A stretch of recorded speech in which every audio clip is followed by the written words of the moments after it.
국내외 스픽스 시청자 여러분 안녕하십니까. 드디어 돌아왔습니다. 제 목소리가 돌아왔습니다.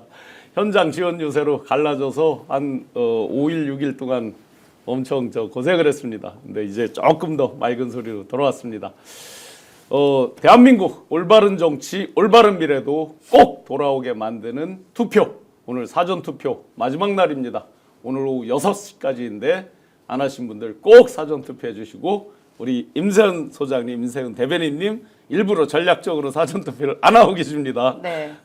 왜 안 하십니까? 저 일부러 안 하는 게요. 이게 너무너무 투표가 고팠는데 막상 딱 이게 상이 차려지면 제일 맛있는 거 나중에 먹고 싶은 그 마음. 네. 네, 그 마음입니다. 확인사살 나중에. 네, 쫄깃하게. 네. 선대위 언론 특보 맡고 계신 우리 탄탄TV 김종국 박사님. 예, 안녕하세요. 하셨습니까? 김종국입니다. 예, 저는 정무적 판단 능력이 없어서 어제 했습니다. 제가 여기다 도장 찍고요. 여기도 찍고 할 때는 손이 안 떨렸어요. 그런데 여기 네모칸에 찍을 때 잘못 두 찍으면 안 손으로 자꾸 찍었어요. 잘못 찍으면 안 되니까. 손을 떨지도 않는데 걱정이 되더라고요. 혹시 금이 물리면 어떡할까? 근데 조심하셔야 될 게요. 손학규 전 대표나 예. 안철수 의원 보니까 조심해야겠더라고요. 잘못하면 다른 데 누를 수 있습니다. 순간적으로. 네. 아니, 저는 그분들이 잠시나 제정신에 돌아온 거 아닌가라고 생각했습니다. 그리고 제가 이제 이 봉투에 넣으려고 보니까 봉투를 이렇게 넣었는데, 이게 이제 봉투고 이렇게 넣었는데 관외로 하셨구나. 관외로 할 수밖에 없었어요. 맞아, 방송 때문에. 맞아. 그랬는데 이 넣었는데 이게 안 들어가는 거예요. 요만큼이 남는 거예요. 요만큼이. 그래서 물었죠. 이거 어떻게 되는 거냐고. 그랬더니 접으셔도 된다 그랬는데 접으려니까 걱정이 되는 거예요. 묻으면 안 되니까. 묻을까 봐. 이걸 그대로 접으면요. 8번 그분 있잖아요. 전과 많으신 분. 그분하고 이게 딱 겹쳐요. 예, 세로로 이렇게 접어야 되나? 그래서 누가 세로로 접는다고 나중에 보니까 있긴 하던데, 네. 하여튼 그런 정도로 다 긴장을 하고 투표에 임하고 있습니다. 자, 여러 변수들이 아직도 4, 5일 동안 많이 일어날 수 있습니다. 그 변수 가운데에서 지금 엉망진창, 말도 안 되는 망발을 해놓고도 내가 과연 어떤 것을 잘못했느냐 적반하장식으로 나오던 이준석 후보, 좀 전에 개사과인지 진정한 사과인지 도저히 분간이 안 되는 사과를, 그것도 전 국민에게 한 게 아니라 일단 당원들에게 편지를 보냈다고 합니다. 자료화면이 있는지 모르겠습니다. 내용에 대해서 11시 개혁신당 당원들에게 이메일로 이 글을 쓰는 마음이 무겁다. 3차 TV 토론 중 저의 부적절한 표현으로 인해 많은 분들께 실망과 상심을 안겨드렸다. 그러면서 모든 책임은 저 이준석에게 있습니다. 그 어떤 변명도 하지 않겠습니다. 라고 이메일을 보냈는데, 그 내용을 제가 좀 더 자세히 읽어보니 내용에 자기가 과하게 좀 하지 않았다 이런 뉘앙스를 여전히 깔고 있고요. 그러면서 그 부분에 실망한 분들께 사과드린다는 식으로, 그래서 제가 개사간지 여전히 잘 분간이 안 간다라고 일부러 말씀을 드린 겁니다.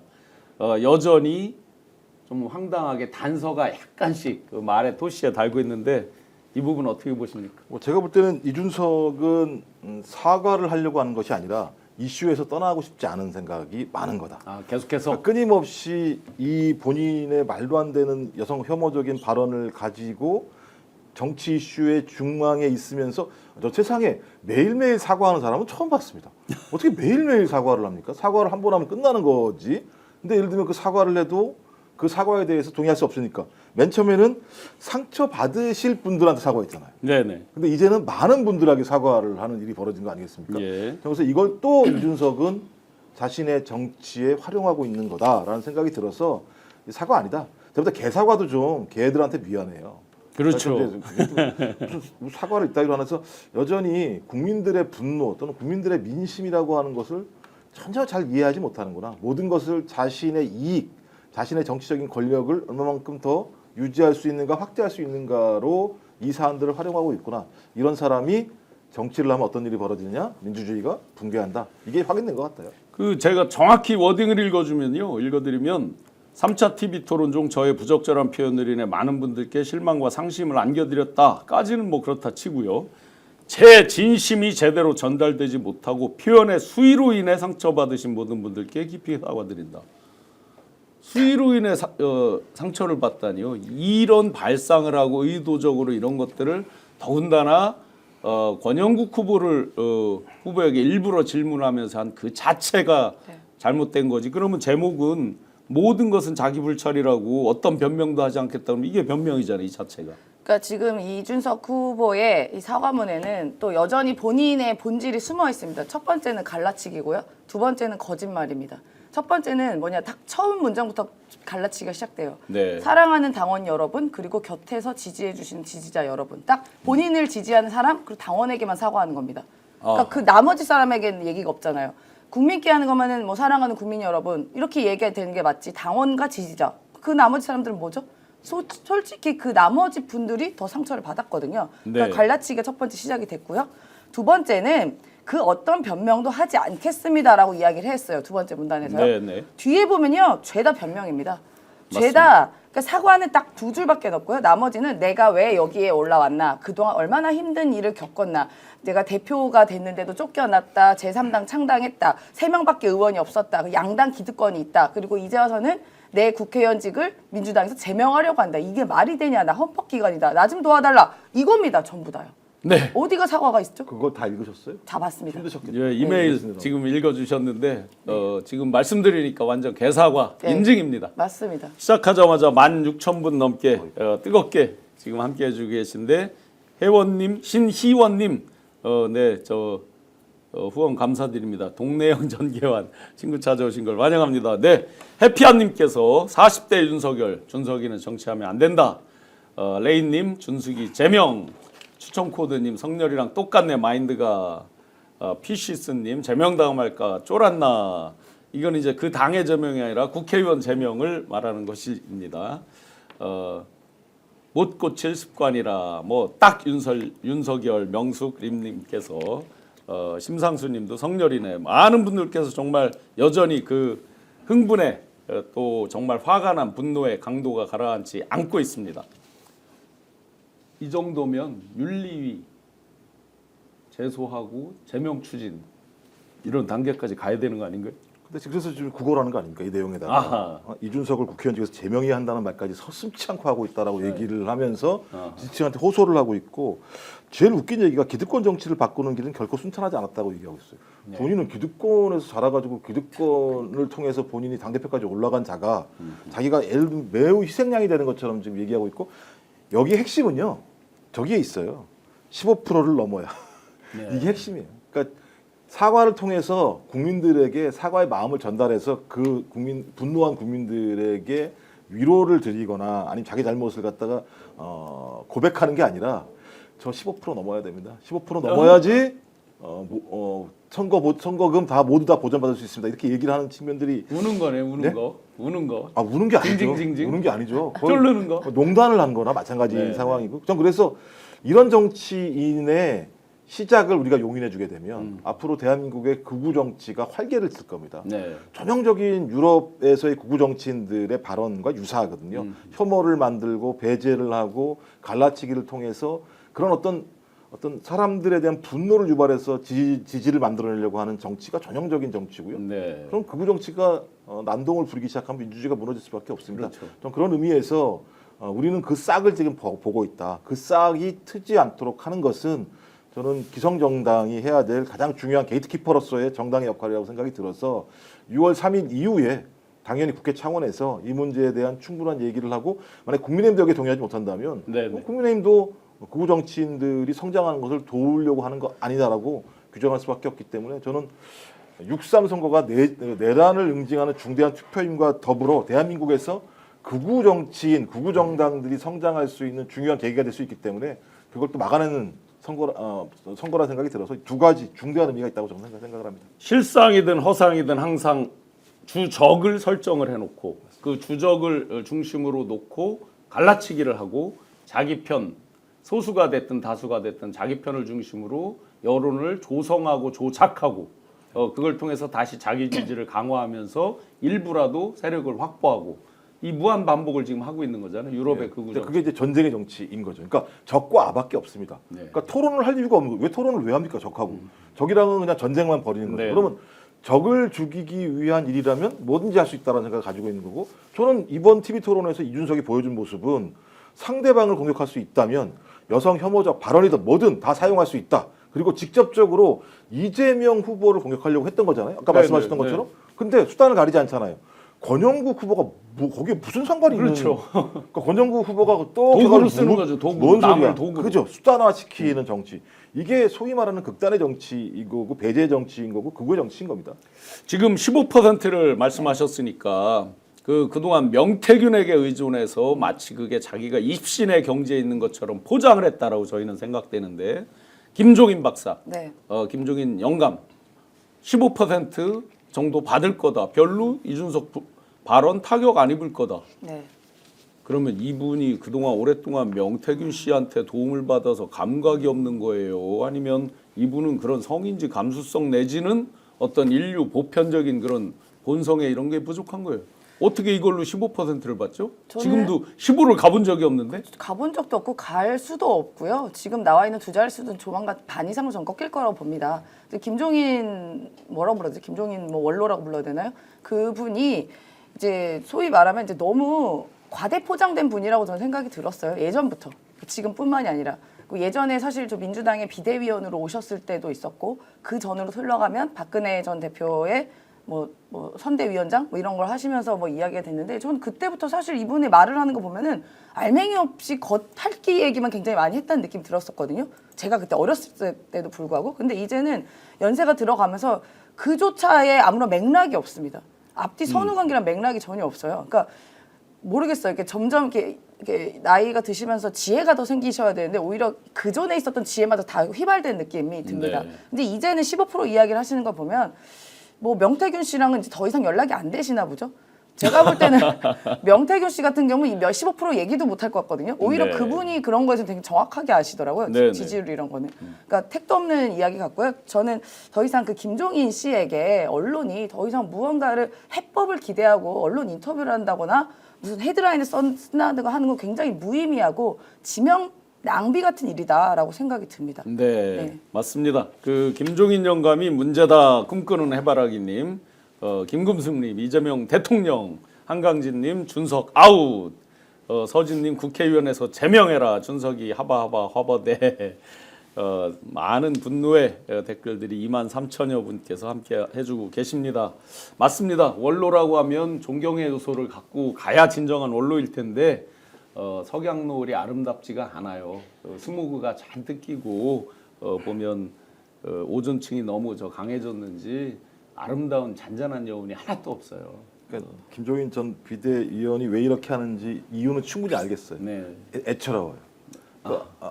이 얘기는 뭐냐면 이준석이 실수했는데 진짜 야 이거 지지층 허물어지겠는데 네. 그러니까 그렇게 하지 말아주세요라고 하는 지금 호소를 하면서 15%가 나올 겁니다라고 얘기를 하는 거잖아요. 그러니까 결론이 뭡니까? 앞에가 아마도 이재명 후보가 당선되는 건 확실해요. 그게 뭡니까? 김문수는 안 될 거 아닙니까? 그럼 미래인 이준석은 살려줘야 되는 거 아닙니까? 네. 뭐 말 한마디 때문에 이렇게 힘들어하는데 미래에서 살려주세요라고 하는 애처로운 호소다. 그러면 이준석을 살려주려고 하는 이유가 뭐겠습니까? 네. 김종인 전 비대위원장의 발언권을 계속 유지하겠다라는 거거든요. 받아줄 데가 없어요. 왜냐면, 다른 데는. 왜냐면 국민의힘에서는 받아들일 생각이 별로 네네. 없는 거죠.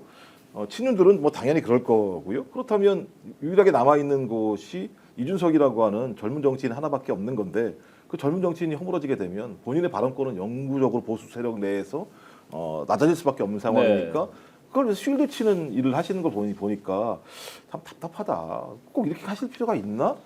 그래도 그나마 예를 들면 경제 문제와 관련해서 진보성이 있어서 네. 민주당에서도 한때는 모셔오기도 했었고 또 나이가 많이 드셨기 때문에 실제적인 선장 정치를 하기는 어려운 분이시라면 이제 전체 국민을 생각하셔야 되는 게 상식적인 거 아닌가요? 그럼요. 근데 여전히 그 여성을 혐오하고 국민을 갈라치는 이준석의 지지율 허물어짐을 막아주기 위해서 저렇게 쉴드를 치는 걸 보면서 제가 또 분노한다고 그러면 또 싸지 없다고 얘기 들을까 봐 애처롭다 이런 네. 생각이 들어요. 추한 거 아니고요? 네? 추한 거 아니고. 또 추하다 그러면 또 막 뭐라 그러니까 저도 좀 대신 먹을 만큼 이야기해 먹었는데 대신 교수님 이야기해 주신 것 같아요. 아니 손학규 옹도 마이크 잡고 올라가서 이재명 후보 지지선을 했습니다. 안철수 씨는 아직 옹까지는 아닌 것 같은데 이재명 지지를 해야 됩니다. 이분도 마이크 잡으면 그렇게 될 것 같은데. 그러니까 제가 볼 때는 민심이라고 하는 게 전파가 되는구나. 네. 민심은 막 퍼져나가는구나. 네. 그러니까 자기도 계속 모르게 막 계속 머릿속에는 분명히 나는 지금 김문수 후보 선거운동을 해야 되는데 말은 계속 네. 이재명 후보라는 얘기가 나오는 건 많은 국민들이 그렇게 생각하고 있기 때문이고 도초에 가서 김문수 후보 얘기하면 얼마나 욕을 많이 얻어먹습니까? 네. 그러니까 김문수 말 꺼내기도 힘들겠죠. 맞습니다. 그런데 여기서 그 이준석 후보를 뭐 우리가 길게 다룰 이유는 없는데 네. 딱 한 가지 있습니다. 이들이 지금 정책도 없고 뭐 아무 내용도 없다 보니까 기승전 이재명 후보의 뒷다리도 부족해서 이제 허리춤 바지춤까지 끄잡아 내리려다가도 안 되다 보니까 그나마 유일한 공약인지 뭔지 모르겠는데 단일화. 네. 명태규 씨 표현으로는 세상에서 가장 아름다운 그 두 번째 단일화. 첫 번째는 무궁화, 두 번째 네. 단일화, 세 번째는 홍매화. 홍매화를 그건 안 썼더라고요. 네. 홍매화를 까먹었네. 이게 혹시 네. 개사과인지 뭔지는 모르지만 지금 갑자기 또 사과 모드로 급변한 거죠. 어제까지는 내가 뭘 잘못했어 막 하고 이렇게 이제 네. 악쓰듯이 나오다가 혹시 단일화 중엔 지금 이제 남는 게 뭐 포기든지 뭐 이런 게 있겠죠. 그 네. 빌드업 아닐까요? 이 사과문을 쭉 보면요, 그러니까 뭔가 이별의 느낌도 약간 느껴집니다. 있죠. 예, 왜냐하면 쭉 본인이 그동안 했었던 일들과 뭐 그냥 소회 같은 게 쫙 담겨 있어요. 그러면 지금 이미 뭐 사전 투표는 진행이 되고 있긴 합니다만 아직 본 투표가 남아 있어서 그 안에 어떤 일이 일어날지는 모르겠습니다. 그런데 지금 이 순간에도 이준석 후보의 잔고는 계속 빠져나가고 있다는 겁니다. 네. 네, 이게 뭐 대선 후보는 일반 국회의원 선거와 뭐 차원이 다른 문제지 않습니까? 그럼요. 이미 지금 쓴 게 60억이 된다는 얘기도 있는데요. 큰일 났네. 네, 큰일 났어요. 큰일이죠. 그렇게 되면은 결국 뭐 이준석 후보가 딱히 뭐 직장 생활이나 사회 생활을 해서 뭐 돈을 벌어본 경험이 별로 없고 뭐 코인 했다고 하지만 그게 뭐 얼마나 많겠어요. 그런데 네. 그럼 결국은 이 비용 문제에 맞닥뜨릴 수밖에 없는 현실적인 문제가 분명히 있습니다. 네. 그러면 결국은 지금 본인이 뭐 소위 이른바 사고 쳐놓은 것들도 있고 그리고 지지율도 더 이상 올라갈 기미도 안 보이고 아마 자체적으로 뭔가 돌렸을 때도 분위기가 안 좋은 것 같으니까 일단 사과로 한번 마무리를 한 다음에 김문수 후보의 약간 이상한 형태의 뭐 단일화를 통해서 선거비를 보전을 받으려고 하는 거 아닌가라는 그냥 상상을 또 해봤습니다. 상상을 그 해봤고요. 어젯밤에도 이제 굉장한 해프닝이 있었어요. 오늘 이제 아침에 김재원 최고가 YTN에 나와서 한마디 했죠. 어젯밤에 이러이러한 제안을 받고 기다렸는데 어쨌다 하고 그걸 전한 거는 신성범 의원이다. 근데 제가 이제 신성범 의원은 사실은 집안 그렇습니까? 같이 모임에 제가 총무를 했었고 해서 잘 알고 있죠. 거짓말하는 사람은 아니에요. 저도 그 신성범 의원님하고 방송을 한 그 2년을 했어요. 네네. 매주 만나서 네, 한때 또 건강이 안 좋아서 힘들었다가 예, 다 예, 회복하시고 다시, 예. 뭐 제가 훨씬 더 이렇게 담백해지셨더라고요. 제가 볼 땐 거짓말하지 않을 거라는 생각이 네네. 들고요. 당연히 이렇게 단일화라고 하는 건 저는 뭐 민주당 쪽에서는 상수라고 판단했던 거고 네. 지금 선거와 관련해서 어떤 형태로든지 김문수 또는 이준석 후보가 야 내가 대통령이 될 수 있어라고 생각한다는 건 제가 볼 때 매우 비상식적인 생각일 거겠죠. 그러면 목표가 뭐겠습니까? 대선 이후에 어떤 형태든지 자기 지분을 확보하는 문제가 가장 중대한 문제였을 거라 생각이 들고 그 지분을 확보하기 위해서는 어떤 형태로든지 배신자로 낙인이 찍히거나 아니면 이쪽 국힘에 있는 주류들과의 관계를 단절하고는 문제를 해결할 수 없다고 저는 네. 판단하거든요. 그럼 유일한 방법 선물을 줄 수 있는 게 뭐가 있습니까? 단일화밖에 제가 볼 때 선물을 줄 수 있는 게 없어요. 네. 저 그럼 아직까지도 그것이 남아있다고 생각이 드는 측면들이 있는 거죠. 그래서 근데 그러면 9시에 국회의원에게서 만나자 했다가 또 뭐 장소를 바꿔서 만나자고 한 게 한강 고수부지에서 바꿔서 만나자. 그러니까 자기가 예를 들면 단일화 과정에서 주도권을 내가 다 행사했다라고 하는 부분들을 보여줄 수 있는 유일한 방법은 예. 언론에 내가 주도하고 있다는 걸 보여줄 수밖에 없는 것 하나하고 몰래 하는 거 그거를 몰래 하는 게 아니죠. 몰래 하는 거 아까 말씀하셨던 내가 선거했는데 돈을 좀 썼단 말이야. 이 문제를 우리가 공개적으로 얘기할 수는 없는 거 아니겠습니까? 그러면 그 과정에서는 합당이라는 문제가 거기에 결합이 될 거라는 생각이 네. 드는데 과거 이제 안철수 그 당시 후보 합당을 같은 하지 경우도 않으면 승계를 해줄 방법이 네, 없어요. 그러면 그런 문제와 관련된 얘기를 해야 되는데 거기에 대해서 명확한 답이 안 나왔을 수도 있는 측면들이 있는 거죠. 그러니까 그 두 가지를 가지고 계속 왔다 갔다 하는 건데 그럼 결론적으로 안 했을 때 이준석에게 미래가 있을까? 계산을 한번 해보십시오. 네네. 이준석한테 미래가 있을까요? 이미 김문수 후보의 비서실장인 김재원 비서실장은 나와서 너 어차피 계속 그렇게 단일화 안 하면 배신자로 낙인 찍힐 거야. 그다음에 시간이 지나면 사표 논리 때문에 너한테 갈 것 같아? 아니야. 네. 김문수한테 올 거야. 그다음에 너 나 계속 이렇게 놀면 나중에 안 좋아. 이 얘기를 다 했단 말이에요, 실제적으로.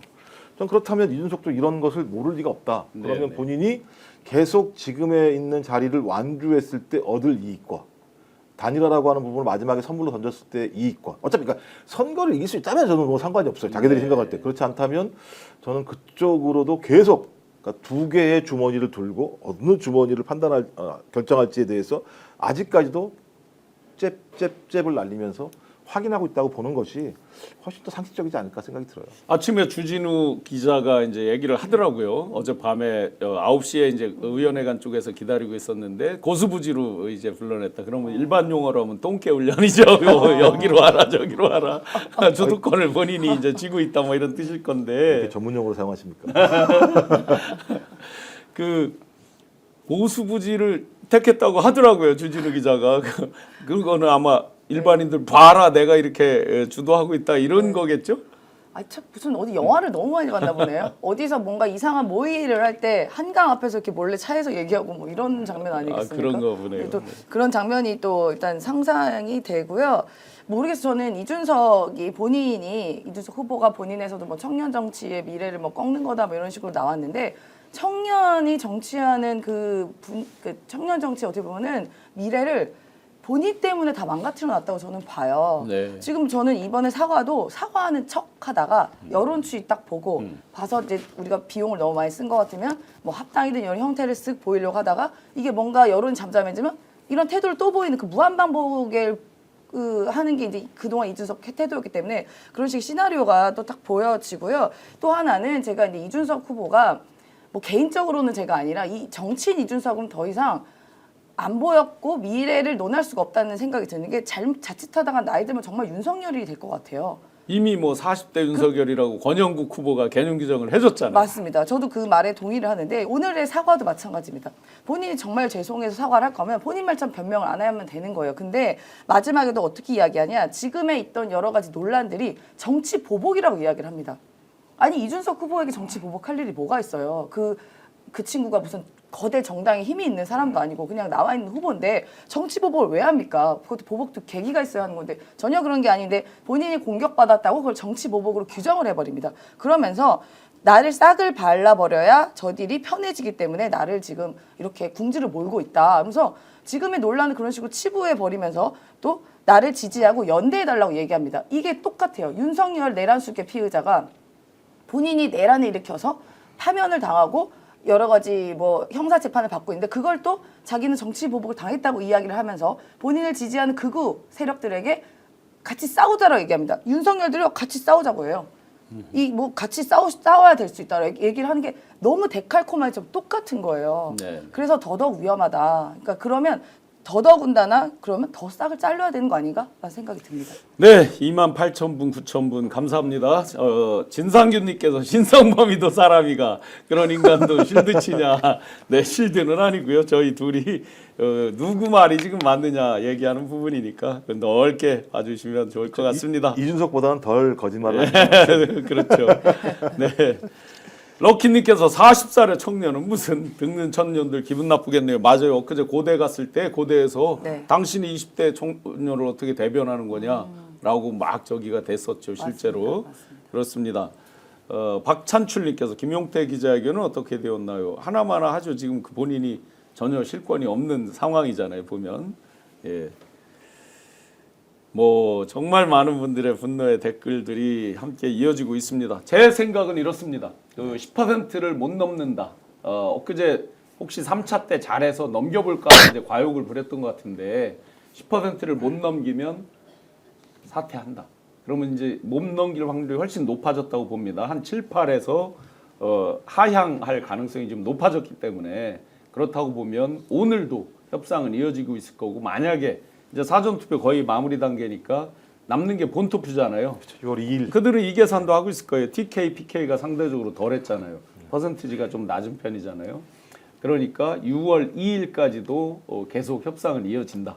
저 생각은 그렇습니다. 근데 그 얘기는 이미 김문수 후보가 자기 입으로 한 거 아닌가요? 예. 김문수 후보도 얘기했죠. 6월 3일 이전까지 나는 계속 단일화를 추진하겠다라고 얘기를 했고 자기들의 핵심적인 내용들은 단일화하지 않으면 안 된다 이렇게 얘기하는 논리는 그런 건데 단일화해도 안 된다. 왜냐하면 1+1이 2도 안 나오는 그럼요. 상황이기 때문에 이미 그건 여론조사에 그렇죠. 나와 있어요. 그러니까 이 그대로 표가 안 그렇죠. 옮겨가고 절반밖에 안 옮겨간다는 게 그러니까 여러 저기에 나와 있습니다. 그들의 단일화 논리라고 하는 건 1+2를 통해서 2가 넘어가는 단일화로 대선을 이기겠다는 얘기가 아니라 어떤 형태로든지 보수 진영의 블록들을 확고하게 만들어내서 그런 얘기 많이 나오지 않습니까? 지금의 최대의 전쟁은 국민의힘은 친윤 대 친한의 싸움이다. 네. 그러니까 예를 들면 뭐 김문수는 안중에도 없다. 이런 얘기가 나올 정도의 상황이기 때문에 말씀하신 것처럼 마지막 변수는 국민의힘 내부에서 6월 2일 이전까지 이준석 후보가 드랍할 것인가, 네. 스스로 그만둘 것인가. 이제 또 한 번 그만두게 되면 본인은 또 매우 예를 들면 보수 진영을 위해서 본인이 희생한 것처럼 포장을 하고 말씀하신 이준석만이 보수 지지층의 유일한 미래다라고 딱 프레임을 씌워서 그걸 자기가 그걸 먹고 가려고 하겠죠. 네.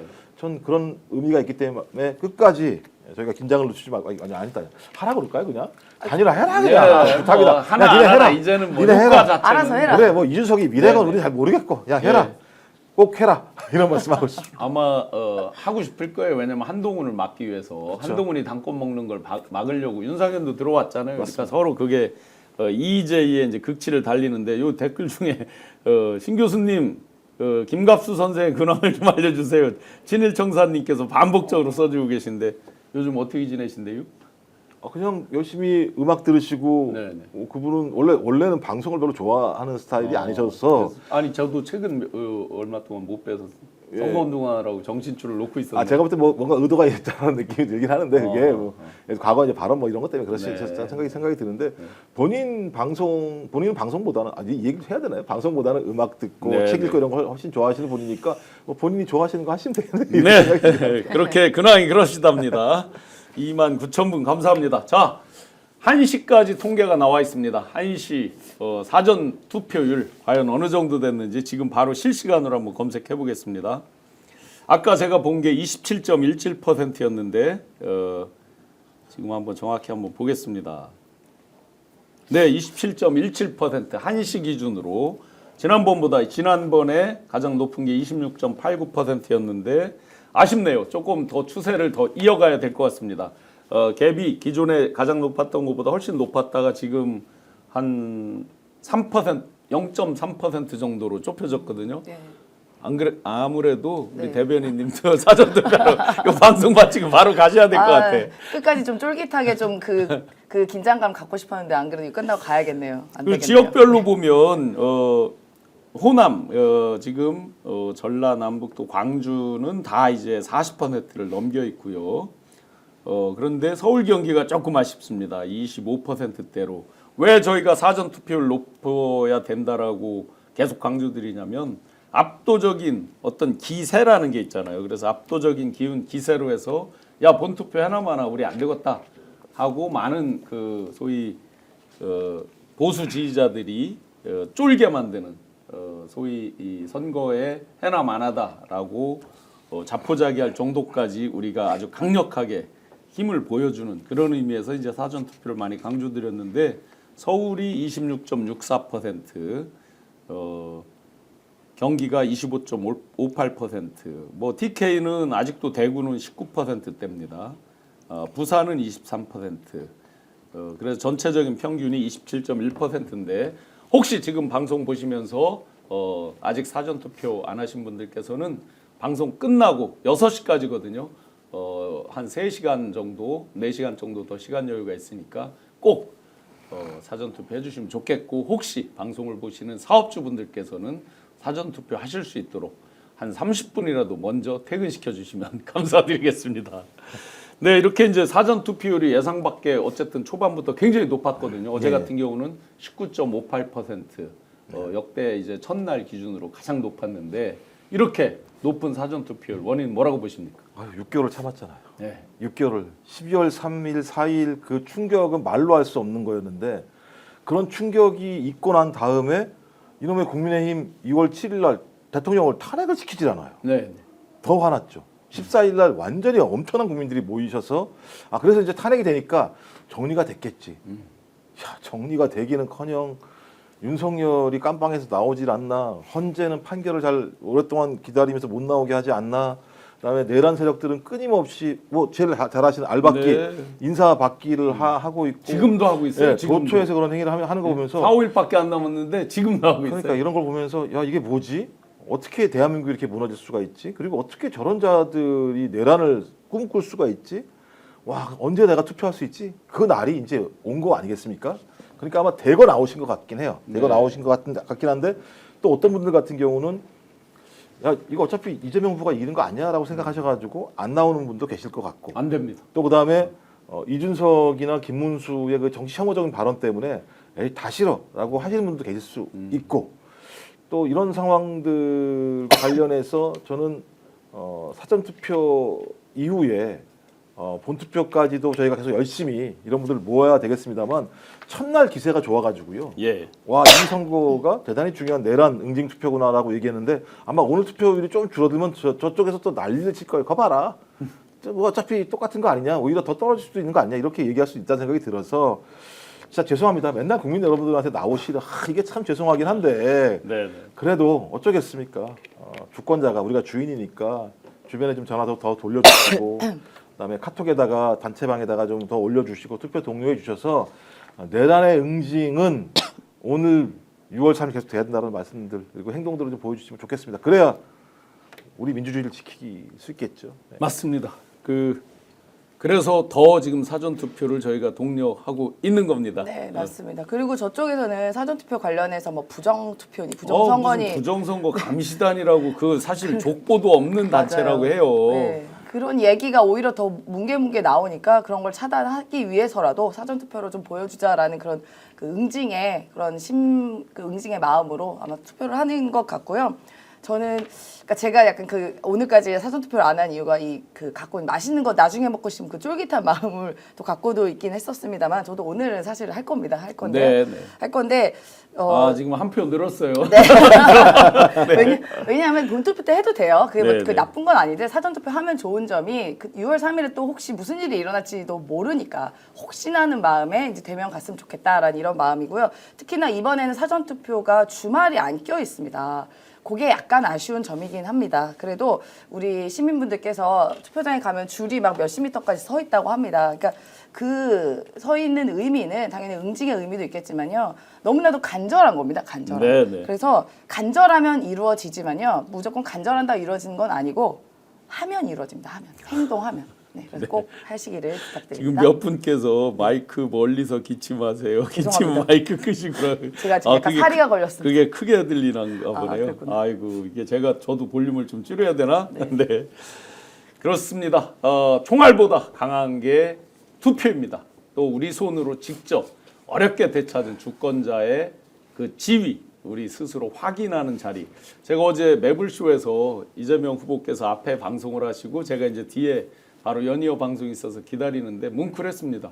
왜냐하면 저도 진짜 이 부뚜껑을 쥐고 어긋날까 했는데 저만 그런 게 아니더라고요. 당사자인 후보도 당신이 이제까지 살면서 얼마나 많은 투표를 해봤겠냐. 그런데 정작 이게 긴장이 되더라. 그래서 정말 신중하게 찍었다라는 표현을 할 때. 그 무게가 얼마나 무거운 거냐면 내란이 일어날 거라고 누가 생각을 했겠습니까? 전두환, 그러니까 박정희, 전두환 이 두 사람이 일으킨 것이 쿠데타였던 거 아니겠습니까? 네. 전두환이. 그래서 야 우리가 민주화 됐어. 87년 체제 민주헌법으로 그런 일은 절대 없겠지라고 생각했는데 이게 발생을 했다라고 하는 건 여전히 이 민주헌정 체제 속에서도 민주주의는 취약한 거구나. 민주주의를 지킨다는 게 매우 어려운 거구나. 근데 그걸 지킬 수 있는 유일한 방법이라고 하는 것이 투표잖아요. 네. 근데 투표로 된 사람이 누굽니까? 윤석열이에요. 그렇죠. 투표로 합법적으로 윤석열이 됐는데 그 합법적으로 된 자가 네. 내란을 일으켰어요. 부정선거를 주장하면서. 그렇다면 그런 자를 다시는 나타나지 않게 하기 위해서는 진짜 압도적인 응징을 해주셔야 된다라고 하는 생각이 간절하니까 그 도장을 찍는 무게라고 하는 게 과거랑은 다른 거죠.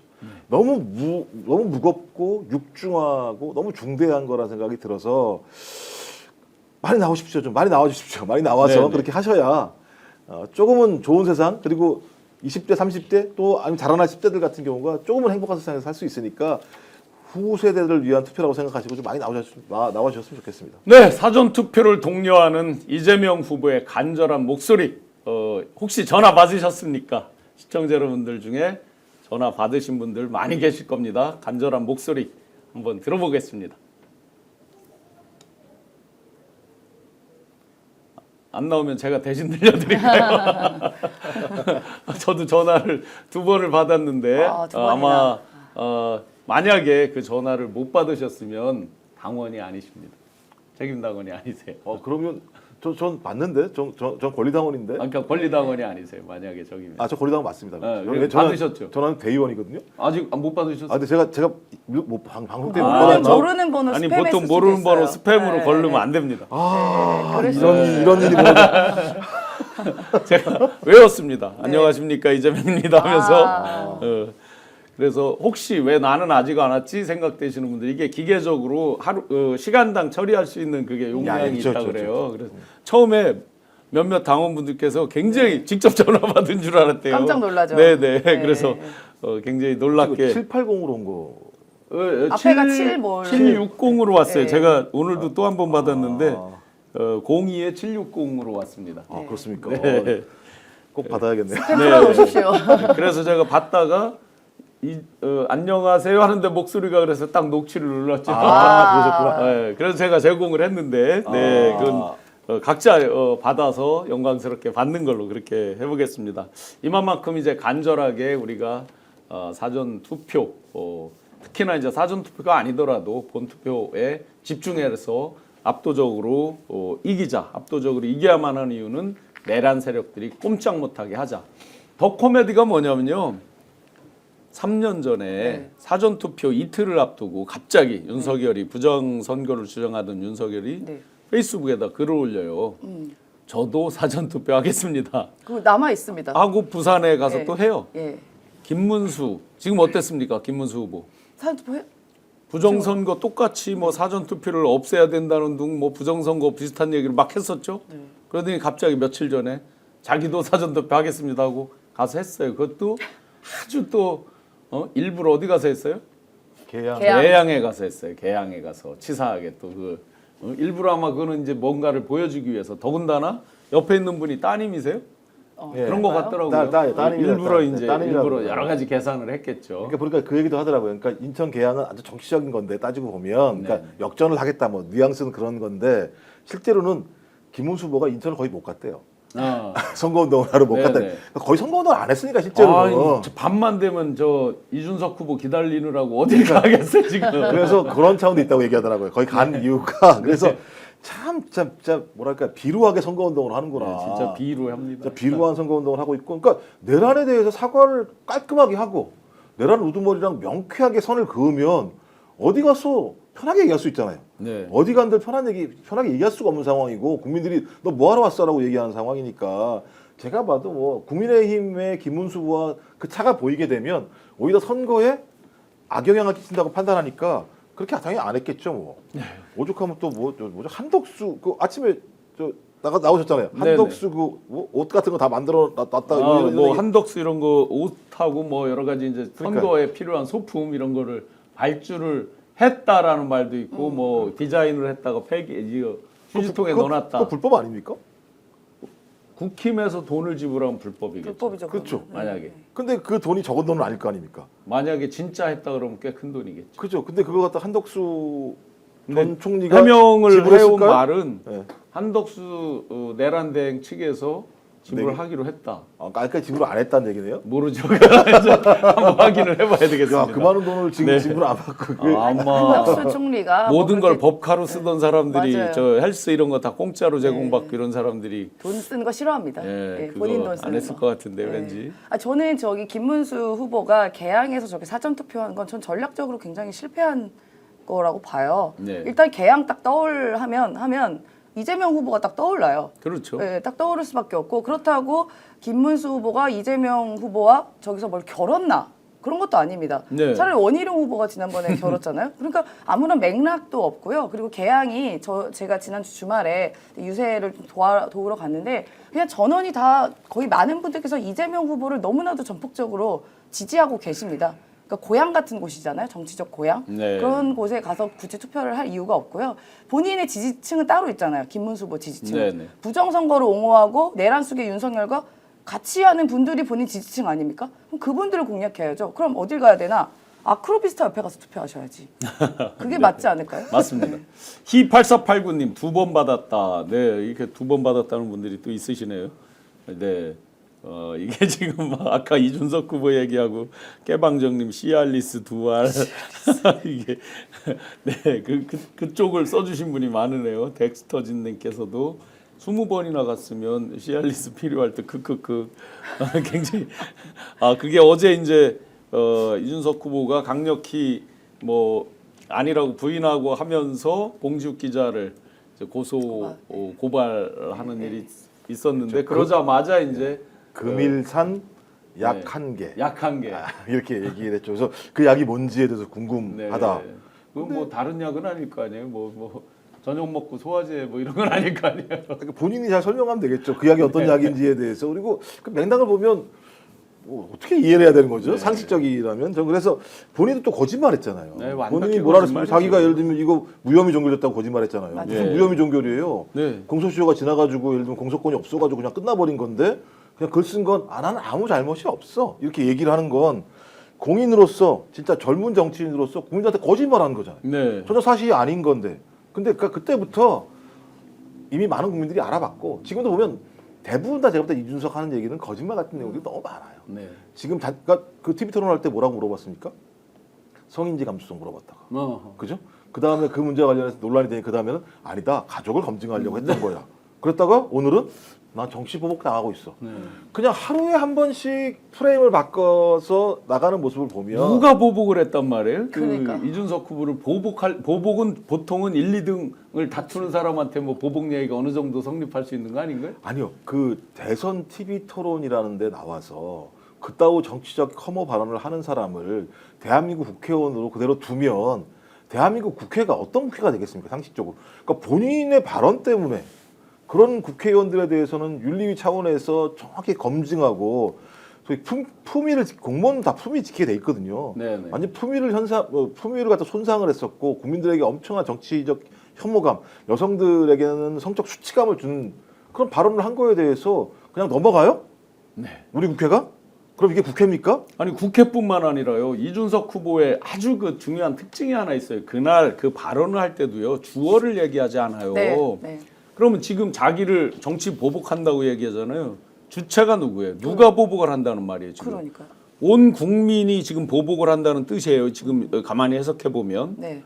우리가 언제 그럼 온 국민을 보복하는 사람으로 만들었단 말이죠. 이게 지금. 그렇죠. 그러니까 이 발언에 대해서 기분 나쁜 국민들에 대해서 어떻게 나를 보복해 나같이 뭐 아무런 그 문제된 발언하는 게 아닌데 네. 뭐 나를 싹을 자르려고 해 이런 식의 발언인 거잖아요. 그러니까 보복이라니 어따 네, 대고 누가 싹을 잘라요? 자기 스스로 꺾어졌지. 그렇죠. 그러니까 이 본인도 이렇게 얘기하잖아요. 사실을 기반으로 누군가의 의혹을 검증하는 공익적 문제 제기라고 하는데요. 그러니까 사실을 무슨 사실을 이야기하는 거예요? 예. 어떠한 사실? 그러니까 이야기를 하라고요. 그리고 누군가의 의혹은 누구예요? 그게가? 그렇죠. 그러니까 그 두 개를 아무것도 이야기하지 않은 채 본인이 또 다른 말로는 그냥 어디 커뮤니티에 돌아다니는 글이다라는 식으로 또 발언을 했단 말입니다. 그 커뮤니티에 돌아다니는 글을 본인이 부적절하게 이야기했으면 본인이 잘못한 거지. 그거에 대해 비판하는 우리 국민이 보복을 한 건가요? 그렇죠. 아니잖아요. 이게 얼마나 나쁜 경로로 지금 파생이 되냐면요. 지금 또 국민의힘 소속의 경기도 의원이 지나가는 중학생들 상대로 네. 이 발언을 대해서 이야기를 또 해줬답니다.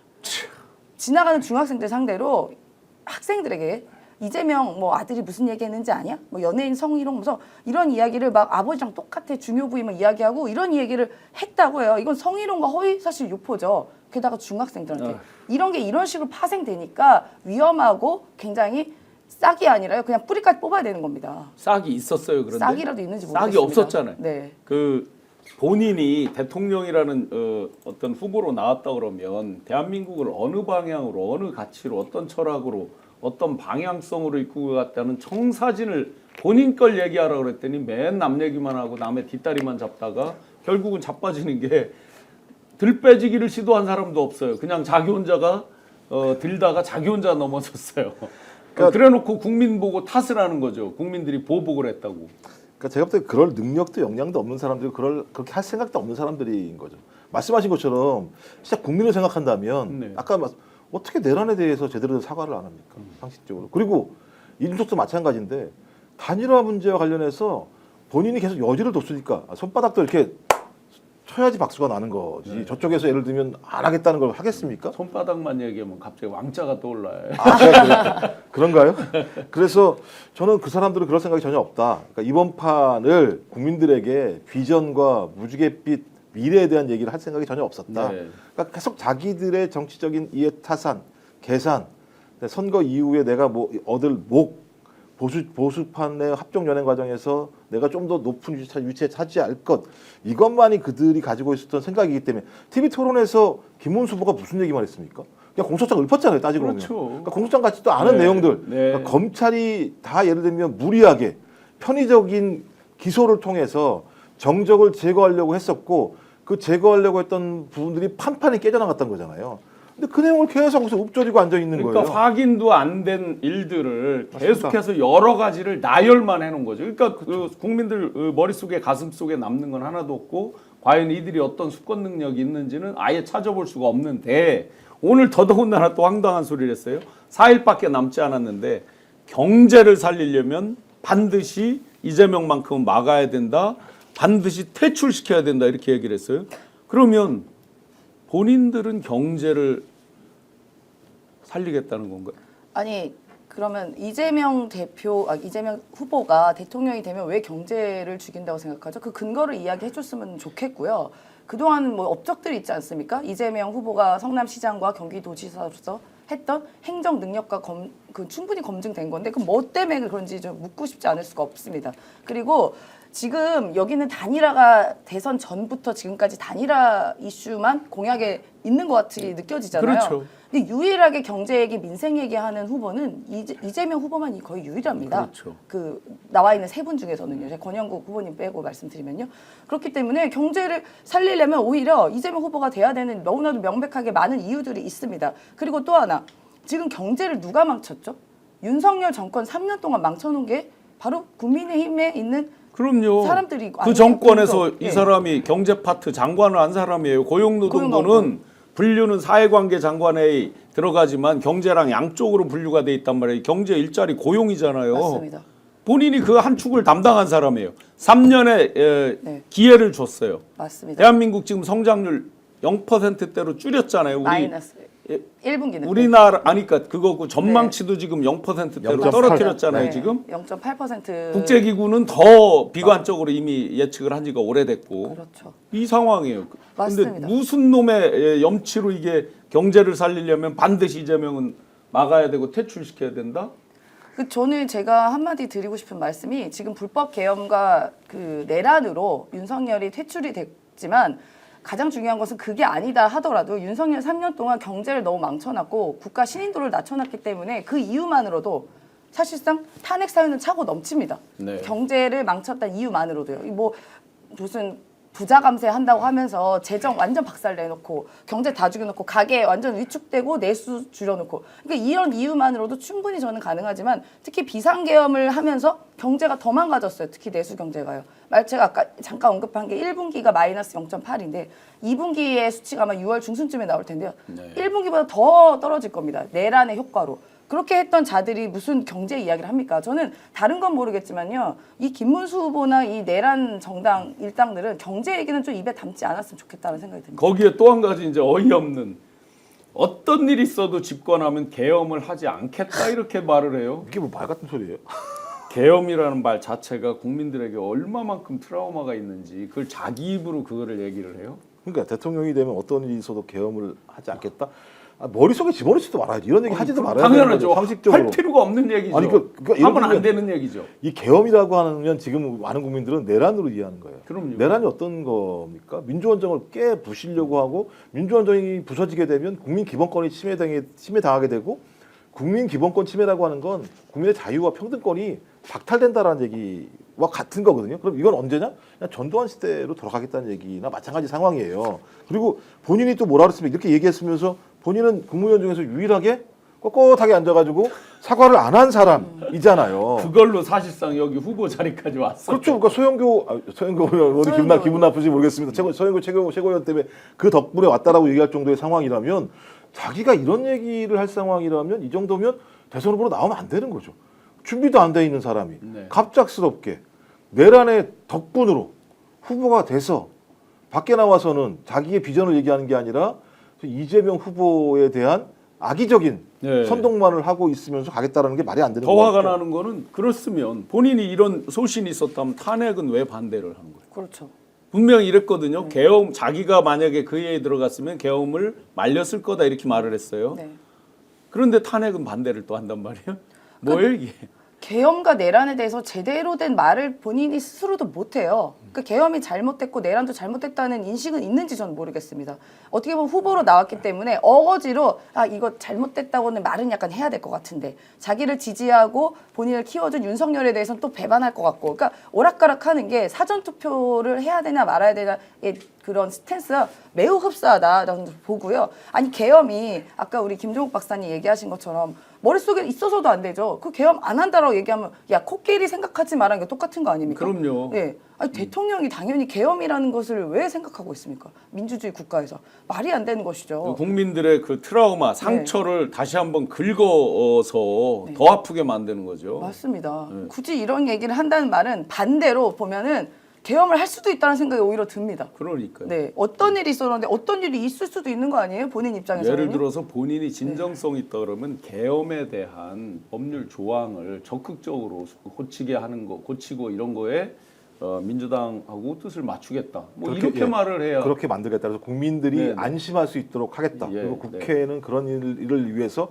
협력하겠다라고 얘기를 해야 되는 게 상식적으로 그렇죠. 맞는 거죠. 근데 제가 볼 때는 이미 아니 이재명 후보가 뭘 하나라도 했다고 뭘 막아요? 뭘 한 게 있어야 막는 거잖아요. 그다음에 또 하나는 일당 독재를 막겠다. 그러니까 예를 들면 입법부를 장악했는데 행정부까지 장악하면 말이 되느냐? 입법부는 누가 해줬습니까? 그렇죠. 국민이 만들어줬어요. 맞습니다. 만약에 이번에 이재명 후보가 당선된다면 누가 만들어줬어요? 국민이 만들어줬어요. 그럼 국민이 만들어주면 상식적으로 하면 국민들을 위해서 봉사하는 게 맞죠. 근데 윤석열이라는 인간은 그렇게 해줬음에도 불구하고 국민이 뽑았음에도 국민을 완전 배반한 행위를 한 거잖아요. 네. 전 그렇다면 지금 우리에게 중요한 부분들은 이 부분에 대한 명확한 반성이다. 그리고 거기에 따르는 명확한 사과 행보와 실천이다. 근데 아까 말씀하셨듯이 김문수 후보의 이런 얘기, 계엄 안 된다 이런 얘기들은 자기 머릿속에 계엄을 할 수도 있다라는 생각을 가지고 있지 않고서는 이런 발언을 하기 어렵다라는 생각이 들어서 위험한 후보다 이런 생각이 들어요. 네, 이 와중에 또 매를 화를 자초하는 그 집단이 있습니다. 중앙선관위.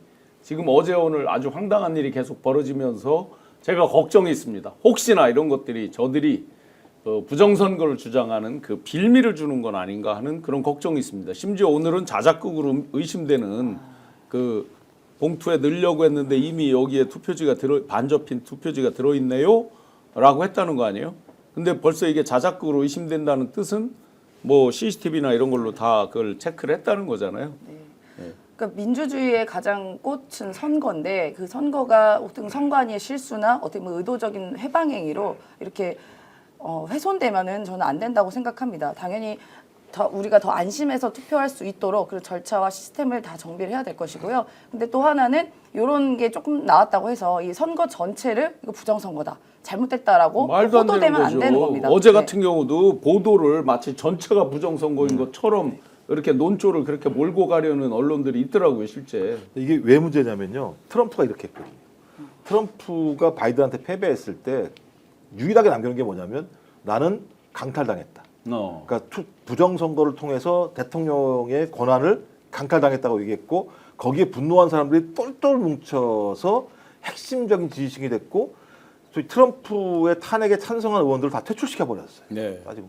그럼 제가 볼 때 지금 이렇게 하는 행동들은 뭐냐면 대선 패배 이후에 자기들이 부정선거라는 고리를 통해서 자기들의 세력들을 규합을 시켜내고 사회적 갈등들을 야기시키려고 하는 것이 아닌가 생각이 많이 들기 때문에 이런 부정선거 문제에 대해서 저희들이 아주 적극적으로 대응을 해야 된다. 적극적으로 대응을 하지 않게 된다면 이후에 특히 이 부정선거에 누가 많이 민감하게 반응하냐면 10대, 20대들이 많이 민감하게 반응해요. 왜냐하면 공정성을 되게 중요하죠. 정의감이 강해요. 그렇죠. 10대, 20대들은. 근데 이게 부정선거야? 사실 확인 같은 경우는 경험이 많은 사람들은 쭉 확인합니다만 또 젊은 좀 아직까지는 그런 사실 확인을 잘 안 하니까 나중에 이런 친구들, 또 이런 세대들이 거기에 많이 동조하는 경향들이 있게 됩니다.